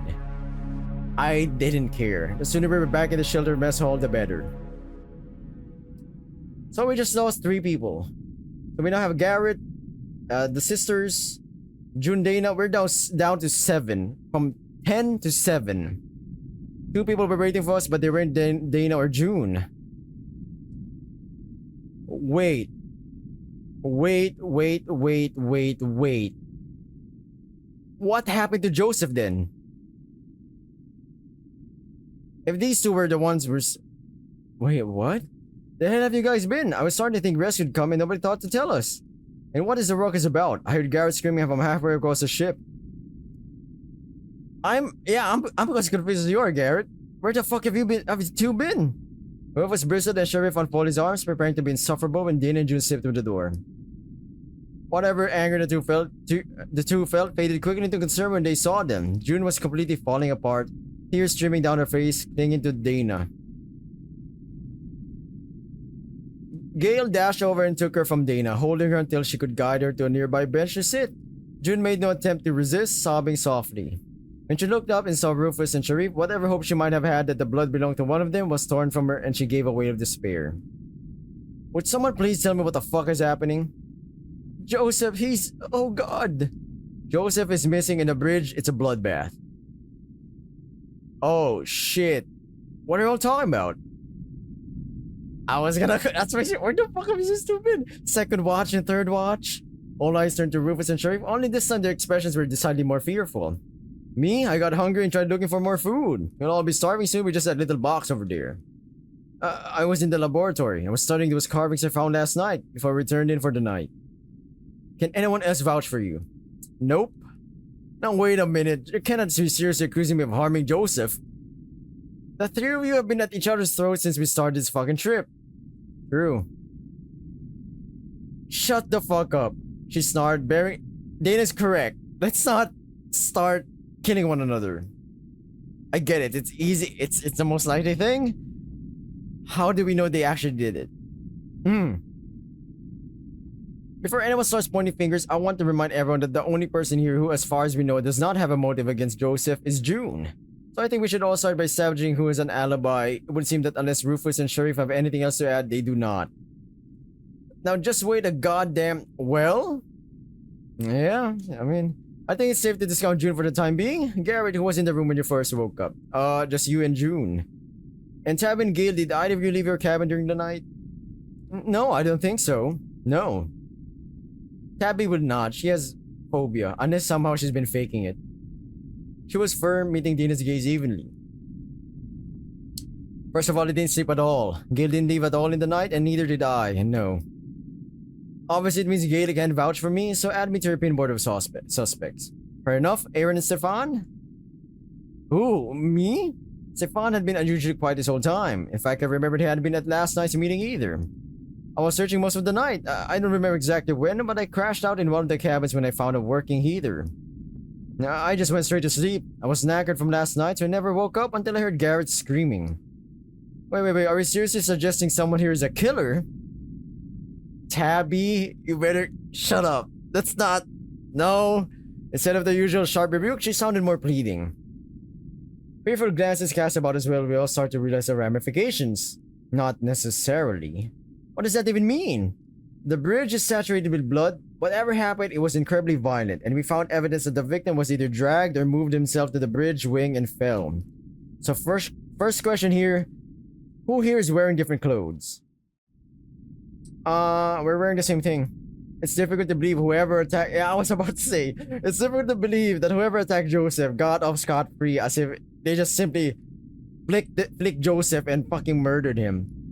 Whoever attacked him managed it without getting blood on themselves, especially if they then dragged Joseph to the bridge wing and threw him over. If he was attacked by one of us, the killer could have worn something disposable. The ship has no shortage of spare clothing. Even so, it would be incredibly difficult to avoid getting any specks of blood on them. So, we should check ourselves for signs of blood? Specifically, I will. Now wait a minute, who put you in charge? I'm a cop. I forgot she is a cop. Detective or something. And I have more of an alibi than you two do, but since the only person we can be reasonably sure couldn't have killed him is in more precision, then perhaps Gail? Me? And Garrett. For some reason, this upsets them more than suggesting Gail. Why him? Why are you so trusting him of all of us? You think Garrett would be able to somehow wrestle Joseph?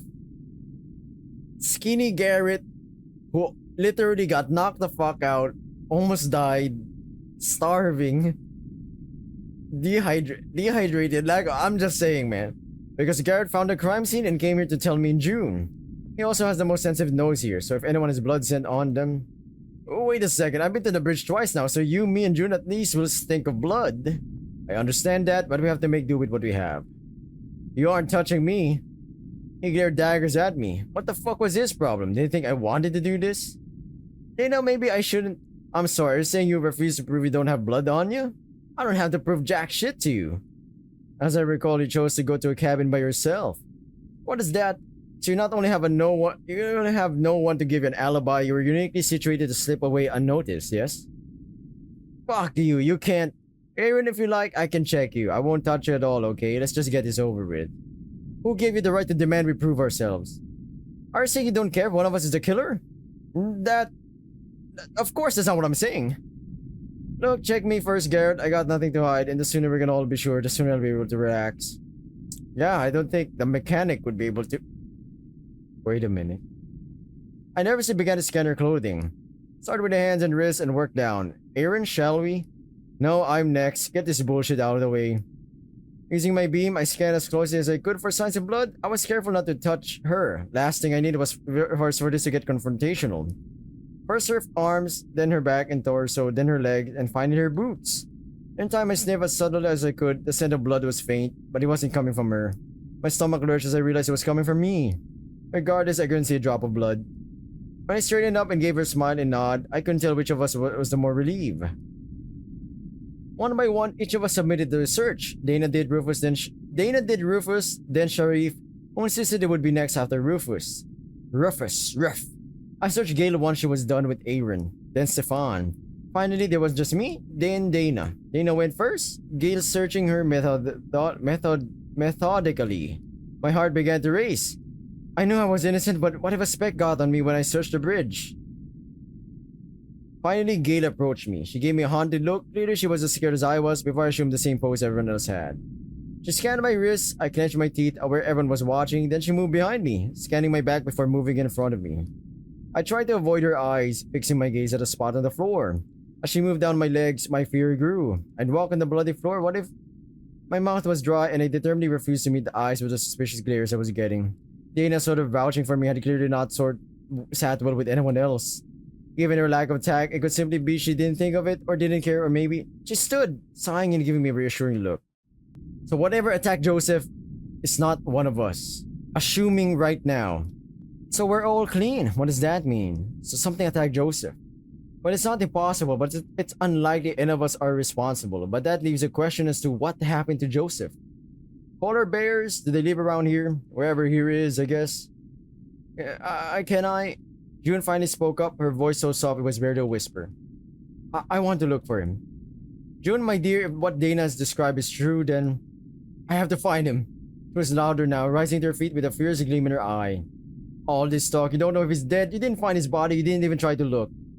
Then, okay, no, none of you actually give a shit. You're all just trying to clear your own guilt. I'm going to find him. Jesus, calm down, woman. We'll help you. In a flash, her anger morphed to desperate pleading. She turned to Gale, gripping her shoulders and begging. Please, someone, just help me look, please.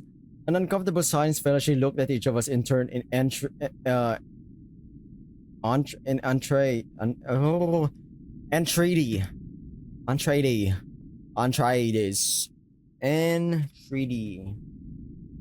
Pronunciation, Google. Entreaty. Oh. An uncomfortable silence fell as she looked at each of us in turn in entreaty. Wait, I said that correctly then. Tears silently pouring down her cheeks. I'll help you. He stepped over to her, placing a hand on her shoulder. I'll find him, so keep your chin up, okay?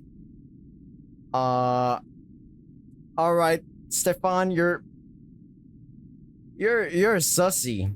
For the first time since our grisly discovery, I thought I saw her smile slightly. Damn. Stefan really knew how to step up. Alright, guess we can form a search party. Are you insane? After everything we just... Arran looked at June. She gazed imploring back, begging silently. Arran melted, shame creeping across his face as he turned his gaze from her. We're going to search. I suggest we'll also continue our efforts to summon rescue. Garrett, would you be willing to try to repair the radio? You want me to go back onto the bridge alone? Someone can accompany you, but without the radio we are short on options. Sure, I can give it a go. I can't make any promises, mind.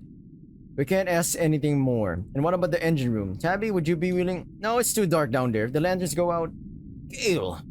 Her sharp rebuke took even Gale by surprise. They really were sisters. I'll try, but I want at least 2 people with me and all the lights we can get. I'm going with you. Okay. Alright, pick up a lantern. Guess I can keep you all company. Got a flashlight here? This left Sharif, Dana, and Arran for who would accompany me? For a moment, it seemed Dana was going to speak when... I'll go with him. Arran, are you... This guy's bipolar as fuck, man. This... At the bridge, it was like... Alright, we're chill now, I think. I ain't that mad. I'm still mad, but I'm not that mad. And then he was like... We're now in the mess hall. Oh, don't fucking touch me, Garrett. Don't touch me. I'm about to get a fucking hard on here. My fucking cock. And now it's like, alright, Arran. Alright, Garrett, I'm coming with you. Look, I'm starving here, so the less I have to move around, the better, okay? Plus, it's a choice of roaming the ship with whatever's out there or hanging out with you. Stop, you're making me blush. He gave me a foul look, and Dana stepped between us. Are you sure? Maybe I should... I'm sure. Go find Joseph. Jeez, what happened to Arran? He got a stick up his ass or something? We sorted into our groups, Arran and I grabbing a couple of batteries for our torches while everyone else started gathering lanterns and fuel. Good luck. I offered to them and got a few smiles and you two's back, but the fear and shock was palpable. In a way, I was grateful I wouldn't need to be the one to make the discovery of Joseph's fate. Yeah, I don't... On our way, we paused before a storeroom. If I was going to make any attempt at repairs, I'd need tools. Rooting around, I found a butane soldering iron and a toolbox with assorted useful stuff. Screwdrivers, pliers, tape, a couple of hammers, a hacksaw. Without even realizing I was doing it, I hefted some of the tools for weight, for its potential to stab, cut, or bash. I felt a pair of eyes burning to the back of my head and quickly dumped them back in the toolbox. As much as I might have felt safer with a weapon, Arran seemed wary enough of me as it was. The moment I stepped into that awful scene, my nose twitched. The wing's door was still open, the blizzard outside already causing a thin coating of frost on everything. It took everything I had not to gag. Time had given the blood time to permeate the air, and the overwhelming stench of iron made my stomach heave. Arran seemed less overwhelmed, and I was briefly jealous of his less sensitive sense of smell. Arran looked around in horror and paused by the door. Oh, fuck me, what the fuck? Welcome, my friend. Let's just get this done, okay? I nodded. Once I was in the radio room, I hefted the toolbox and placed it on the desk by the radio equipment. The radio had been intentionally smashed with a bladed tool, but it was still largely intact inside. As far as I could tell, maybe whoever did it wasn't too much of a hurry or wasn't an expert. Thank Christ. Regardless, I put it from my mind. I used a screwdriver to open up the main VHF unit. As soon as I did, a spaghetti of wires and cables spilled out, connecting circuit boards. God damn. What's up? The insides are more complex than I thought. Fixable? By power. Arran perused the toolkit and then wandered off, checking the bridge consoles and stations for something. Where are you going? I tried to keep the minor panic from my voice. As much as I wasn't too fond of Arran right now, given his finger pointing, I absolutely did not want to be alone. Now I can hear myself think. As I shuffled about, I went back to the radio, though my ears were scanning hard for any stray noises. I put the torch in my mouth as I pulled a screwdriver from the box. Working away, I pulled at wires and took mental note of the parts that had survived being obliterated. The more I examined it, the more my hope built. Whoever had attacked the radio hadn't done a very good job. While I could see the damage had been enough to render it inoperable, it was definitely fixable, provided I had the right parts. The main concern was power, though a radio like this wouldn't work with standard disposable batteries. Here. What is this? Oh, these work? Afraid not, we need something bigger. How big? 12 volts, something like a car battery. Mixing a bunch of disposable won't give us the power we need. That lot was all I could find, I'm afraid. Wow, Mr. Helpful over here, suddenly. Oh my goodness. I rolled the batteries in my hands. They weren't in great condition, and the prolonged sub-zero temperatures might have drastically reduced whatever charge they still held. Wait, are we recording? Did I actually? Yeah, I did. I doubted even if I somehow joined them in a circuit, I'd get enough power to turn the radio on, let alone get a message out. I need a larger battery. But I figured I'd cross that bridge when I came to it. I'll see what I can do. Thanks. I continued to work. Soldering iron worked, miraculously, and soon I was connecting the severed sections back together with reconnected wires. Not pretty, and certainly not safe, particularly in an environment like this, but as long as we could get a distress call out, I'm sure we could all live with it. So, who do you reckon did it? Aaron, you're absolutely fucking confusing me, man. First you snap at me in the fucking in the meeting hall, mess hall, and now you're like all chummy with me. I don't know. Is this what they call using your sanity or something? His question snapped me out of my focus, but it was his tone that took me by surprise, accusing. What, he thinks I did it? I looked up from the radio and met his eyes. The look he was giving me told me everything. His arms were folded, leaning in an apparently nonchalant manner against the wall, his eyes burning into me, no warmth. Why? You must have a theory. No, I don't, and I don't care right now. I'm trying to fix this fucking thing. I huffed and turned back, not wanting to rise to his bait. Liar. A mix of fear and indignation boiled inside, but I forced myself to keep it contained. I snubbed him, turning back and forcing myself to concentrate on the radio, even though my hands were shaking with a mix of the cold and anger. Just saying, if something happened to me, you'd be the only suspect. That's when I heard it, the quaver in his voice. Are you scared of me? He twitched, his face briefly a picture of shock before twisting to a snarl. He balled his fist and took a step toward me. I'm not scared of what? Now I was stood too, towering over him, a scrawny little mummy's boy mutt. For a moment I simply stared, blinking at him as I processed what he'd said, then I smirked. The fuck are you grinning at? My man is scared of me? Are you? But I am larger than him. But at the same time, brother, you know what? Fuck it. You know, let the little rabbit, think whatever. I couldn't help it. It was such an absurd situation. The ball of anxiety in my chest so heavy I couldn't even begin to take him seriously.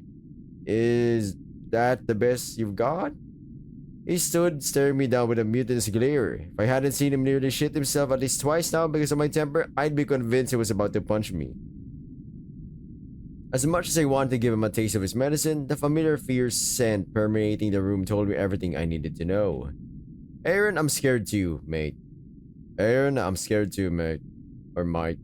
If you told me you weren't scared, I'd call you a liar. Just don't. Don't psychoanalyze me. I'd rather you snarl like a fucking savage, to be honest. I cringed. The memory of how I'd scared him back at Svalbard hit me with a wave of guilt. Look, mate, I'm sorry. I'm sorry for snarling at you. I spread my hands helplessly, not sure what to say. Some of us don't have the luxury of claws or fangs. You mean like Joseph? A pang of irritation shot through me. He didn't have fangs or claws, but he was built like a fucking tank. But that didn't save him, did it? Aaron finally looked away, biting his lip. He rubbed his arm, shrinking a little. I guess I'd gotten through. Aaron, Joseph was, he could have gone against Rufus and won, probably. I gestured to the carnage around us, and yet his body's gone and his blood is all over the fucking room. You don't know it's his blood? So where is he then? I don't fucking know. We both stood in silence. I think even Aaron was surprised by his outburst. After an interminable pause, we both moved away. Me back to the radio. Aaron slowly leaning over a nearby station, head bowed and ears limp. Okay, he's counting again. Closing my eyes, I did my breathing exercises before getting back to work. I don't know how long I worked. Neither of us speaking, I don't think Aaron moved from his spot the entire time. Eventually I stood, knees cracking, and I stretched. It wasn't pretty. It would definitely have gotten me fired from any electrician job, and with good reason. But as long as we could broadcast and receive, we should be good. All we needed was power. Hopefully Tabby could do something in the engine room, although I wasn't optimistic. For all we resented Joseph for the state of the Sylvia, we really could have used him right now. Do you think she's still here? I blinked. I'd almost forgotten he was here. Who? I turned, anxiously anticipating another argument, but tears poured silently down his face. He was hunched over the station, eyes fixed on a collection of what looked like charts. I was speechless. I'd never known how to comfort people, to tell them what they need to hear. I always thought I'd come across as insincere, but He screwed his eyes tightly shut and let out a soft whine. You mean Carrie? He nodded, burying his face in his hands. I mean, fuck, what could I even say? She could still be here. I mean, we haven't found, anyone yet. He didn't respond, simply rested his face in his hands. He sobbed noiselessly, his shoulders shaking. Whatever lingering resentment I had melted away. It was easy for me to forget that, unlike me, he'd been here of his own volition. A desire to clear his sister's name and even possibly to find her, for better or worse. I couldn't stand the idea of people hating her. Blaming her. His voice shook. I took a few tentative steps toward him before slowly, gently placing a hand on his back. I tried a few times to say something, but each time my words just rang hollow in my own head, so I stayed silent. I miss her so much. I was about to speak when I heard, or rather felt, a noise. It drifted across the room like a breeze and chilled me as much as any blizzard. My body tensed. A shiver went down my spine as I realized someone or something was behind us, near the doorway. Moments passed, my mind raced. I needed to turn. I had to warn Arran. I had to run. Whatever had gotten Joseph, it was back. A harsh rasping noise followed by the sound of ice crunching finally pushed me over the edge. I spun around, yelling and waving my torch. Garrett, what is it? I finally contained my flailing enough to affix my torch's beam on the entrance leading back to the stairwell, and just for a moment. Hey, I'm talking to you. He gripped my shoulder and pulled me around, his face still wet with tears, but now his eyes shone with fright. Didn't you hear that? Hear what? I pulled away sharply, shining my torch to the doorway, the beam shaking wildly in my trembling hand. I saw it. I fucking saw it. I know I did. Garrett, you're scaring the ever-living fuck out of me right now. What did you see? This time he shone his torch beam around, circling the doorway as though checking that there wasn't something that had snuck in. I don't know. I know I heard it.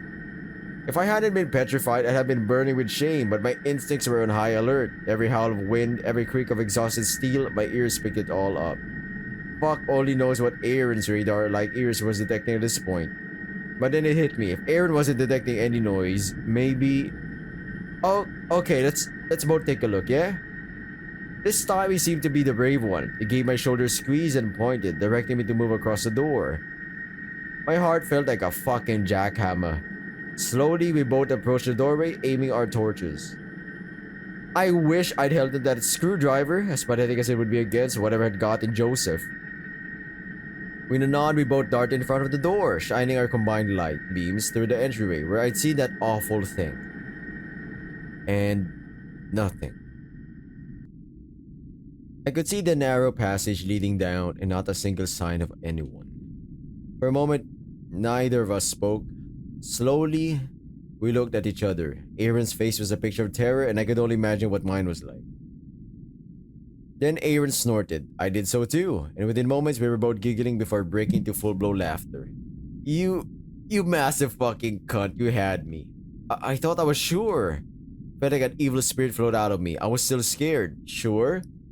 But the intense imminent death feelings evaporated, leaving me and Arran giggling like a couple of crazy people in a blood-soaked room. Fuck man, I'm sorry, I could have sworn. Listen, why do we rely on your nose and my ears, yeah? He gave me a little smirk, and while I caught his smugness, I didn't really care. Really, would I have preferred to have confronted whatever I thought I'd seen? Did you fix it? What? The radio, did you fix it? I. So we can call for help. Well, if we can get power, like I said, we need... I don't like... Who was that? It was a female voice. It was distant and distorted through the sounds of this dead Hulk that I couldn't identify who, though. They might be in trouble. What do we do? We should go check up on them. What about the radio? It can wait, it's not going anywhere, and Dana and the others could be in trouble. You're awfully brave all of a sudden. Are you saying you'd be happy if we all ignored you if you called out? No, then follow me. I was not brave, of course. My stomach twisted in hunger and terror. This time I grabbed a screwdriver. Arran decided I had a good idea and grabbed a hammer.